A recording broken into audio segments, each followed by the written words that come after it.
In recent days, a silent but extremely important development has shaken the strategic foundations of Europe. While headlines continue to focus on frontline clashes, political tensions, and economic pressure, NATO has quietly revealed one of its most serious vulnerabilities: the inability to rapidly move heavy military equipment, especially tanks and armored vehicles, across Europe in the event of a sudden Russian escalation. This issue, highlighted by defense insiders and analysts, is not just a logistical inconvenience. It represents a fundamental weakness that could alter the balance of power on the continent. Today, we're going to break down exactly what this problem means, why it matters, and how it could shape the future of European security in 2025 and beyond. To understand the severity of the issue, we need to start with the core challenge. European transport infrastructure was simply not built for modern warfare. Roads, bridges, tunnels, rail systems, much of them date back decades. Many bridges can handle the weight of advanced Western tanks like the Leopard 2 or the American Abrams. Railway lines often do not match the specifications required to transport heavy armored units. Even border procedures, despite the Schengen zone, can still cause delays when moving military convoys. In a real conflict scenario, these delays could be catastrophic. Let's break this down further. Military planners have warned for years that mobility across Europe is just as important as firepower. It doesn't matter how advanced your tanks are if they can reach the battlefield in time, and Russia knows this. Russia's strategy has always depended on fast, decisive action, using its geographical depth and rapid mobilization to gain the upper hand before NATO can respond.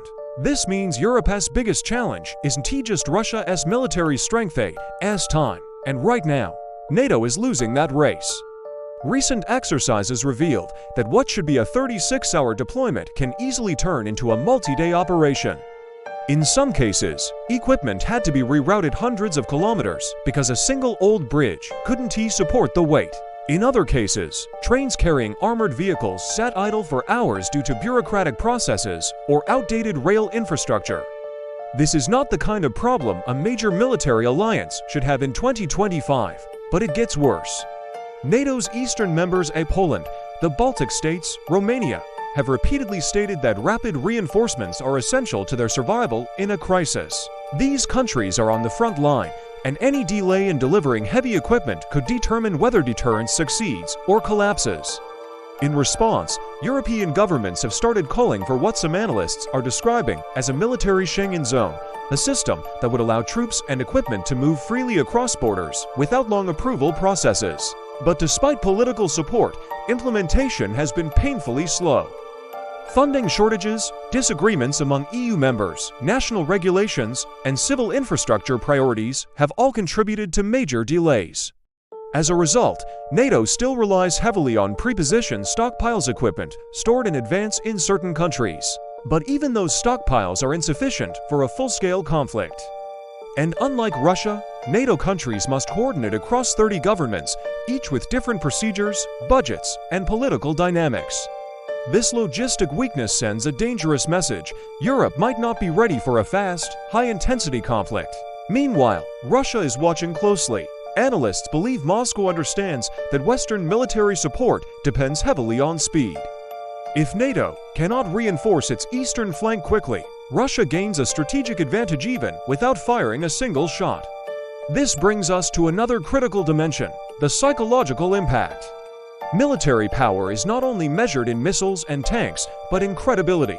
The mere perception that NATO might be too slow to react could embolden hostile actions, hybrid attacks, or political provocations.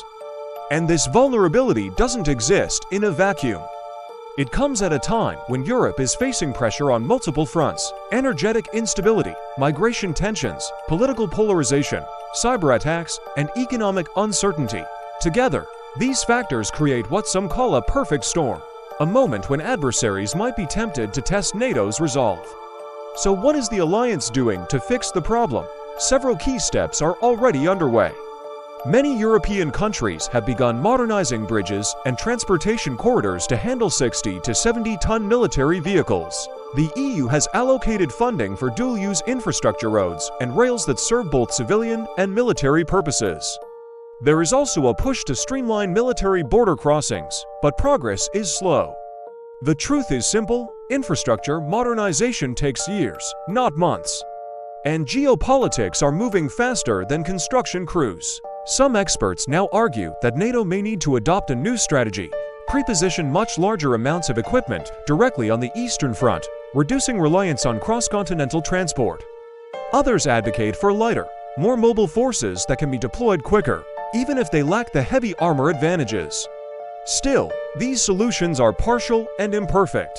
At the end of the day, Europe faces a fundamental question: is the continent prepared for a scenario where rapid military movement becomes the difference between peace and war? The events of November 2025 have exposed a vulnerability that can no longer be ignored. And as global tensions rise, from the Arctic to the Black Sea, from cyber warfare to hybrid attacks, the ability of NATO to move quickly may become the most critical factor in maintaining stability. This isn't just about tanks and roads, it's about readiness, deterrence, and credibility. And right now, the warning lights are flashing. Europe stands at a crossroads: strengthen mobility or leave a door open for potential escalation.